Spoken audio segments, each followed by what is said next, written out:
Hi, I'm Dave Shestokas. I'm running for Illinois Attorney General. This video is in response to a request from the McHenry County Republican Party to answer 5 questions.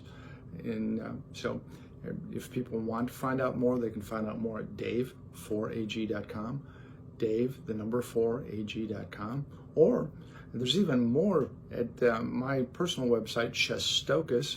You can spell it right there, shestokas.com. For the time being, let's answer these questions. What is your primary motivation for running for this office?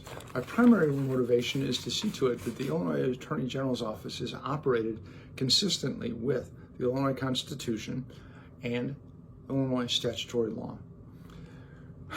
The Illinois Constitution and the Illinois Attorney General Act provide that this office is to represent the people of the state, not the governor, not the government, not government agencies, but the people of the state. That's the very first duty in the Illinois Attorney General Act, and that is demonstrated by the fact that the Illinois Constitution provides that the Attorney General is elected independently and owes no duty to any other executive office, but rather owes a special duty to the people and to justice.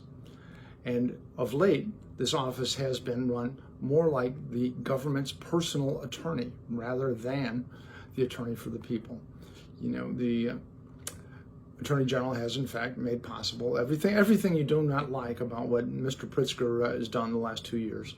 The Attorney General made possible by defending it in court. Had the Attorney General been compliant with the law that said the governor had 30 days for extraordinary powers to exercise during a disaster, and within which he would have to go to the legislature and have the legislature participate in dealing with the disaster, we would not have had this tyrannical one-man rule. That is just a single example of how the Attorney General is operating outside the law himself. And so I would encourage you to take a look at the Illinois Attorney General Act.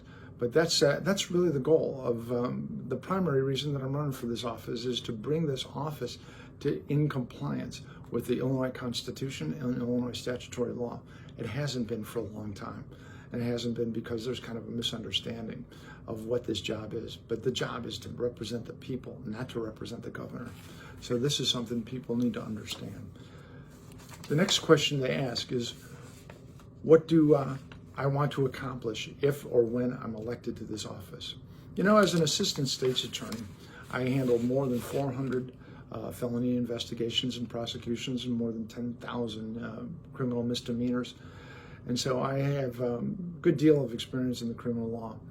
And the fact is neither of my opponents has ever done a criminal case from a prosecution standpoint in their life. And I would suggest to you that it's really, really important experience, because one of the provisions of the Illinois Attorney General Act says that the Illinois Attorney General has an authority to participate in any case in which the people are interested. And strangely enough, every criminal case in the state is captioned the people of the state of Illinois versus the defendant. And here's the problem. The problem is that there are many prosecutors around the state, you know, famously among them Kim Foxx in Cook County and Eric Reinhardt in Lake County, who are allowing criminals to go free. And the Illinois Attorney General has the authority and the ability to, in fact, prosecute such cases. And should I become the Attorney General, we'll in fact prosecute those cases that are necessary for public safety that prosecutors like Foxx and Reinhardt have turned down or declined to prosecute. So that's really, really an important goal of what I would like to accomplish, is begin to prosecute these cases that are not being prosecuted by local prosecutors. And the other one is to get the Attorney General's office off the backs of the people. I'm personally representing the Illinois Conservative Union against the Board of Elections, and all we're asking them to do is obey the law and give us the data necessary to see if the board has been, in fact, doing its job in keeping our voter rolls clean. The Attorney General basically says they don't have to obey the law. And the law is, in fact, federal law. It's been decided in 12 other states. And the Attorney General has, in fact, said, no, we don't have to give it to you. It's a little more complicated than that, and they made it more complex in the courtroom. There's a stack of legal papers knee-high on both teams. But all we're saying is obey the National Voter Registration Act, and all the state says is we don't have to, and the lawyer for the state is the Attorney General. So that's the second goal we want to do, is get the Attorney General off the backs of the people who are trying to vindicate either their constitutional or statutory rights. And it's not just our case. It's it's situations where they've gone all the way to the United States Supreme Court trying to argue that churches are not essential. There's issues where they're treating high school athletes differently than college and professional athletes in contravention of the 14th Amendment's Equal Protection Clause. The list goes on where the Attorney General is trying to defend violations of law done by the government. We will not allow that to proceed in my office. And then we will take the lawyers that are not sitting on the backs of the people and put them to prosecuting crime. And so those are the basic goals and what we want to accomplish. And we're going to turn this office into the people's lawyer and not the government's lawyer. And it's the people's lawyer that the Constitution of Illinois says and the Illinois Attorney General's Act says. And we're going to follow that law. And it's going to make a huge difference here in the state of Illinois.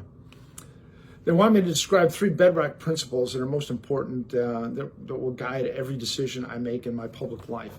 And we used to tell our eldest granddaughter as she was growing up, and we had a great opportunity to be very involved in her early years. And we used to say, listen, young lady, first thing you are is an Episcopalian. The second thing you are is an American. And the third thing you are is a Republican. And those things actually stand, well, they're shorthand. They're shorthand for follow biblical principles, follow the principles of the American founding as given to us by our forefathers and by the founding fathers, and then utilize them in both your daily and your public life. And these are the bedrock principles by which I will use to guide myself in my public life. I've written a book about the Declaration of Independence, and it's always occurred to me that there's 55 words there that everybody should know, and you use them as the guiding principles for the conduct of our government. We hold these truths to be self-evident, that all men are created equal, that they are endowed by their Creator with certain inalienable rights, that among these are life, liberty, and the pursuit of happiness, that governments are instituted among men to secure these rights, deriving their just powers from the consent of the governed. If, in fact, every public official utilized those to guide what they did, we'd be a lot better off. The next question actually is about law and order, and it talks about the equal and sure application of the law and civil order being essential to a successful society. And they want me to talk about balancing the rights of citizens to petition for redress of grievances and provide a safe community, what needs to be done to restore confidence.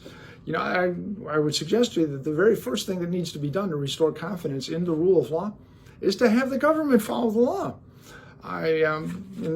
Earlier in this discussion, I talked about how the Attorney General does not, in fact, follow the law, and how as a result, the larger portions of the government do not follow the law. So the very first place to start is to see to it that the government itself, at the very highest levels, at every level, follows the law. That will have a marvelous trickle-down effect in terms of building respect for law throughout the society. And as Attorney General, I will demand that every element of government follows the law, and that we, in fact, see to it that takes place. That will restore a lot of confidence in the rule of law. And while there's more to those issues, I really suggest that that's the very first place to start, and we can start with that.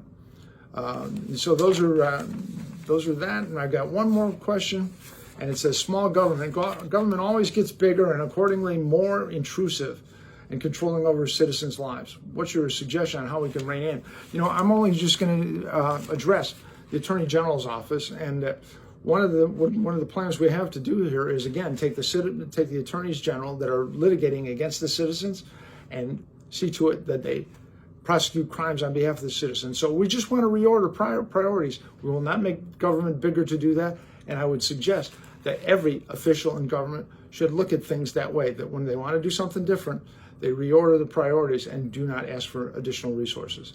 Thank you very much.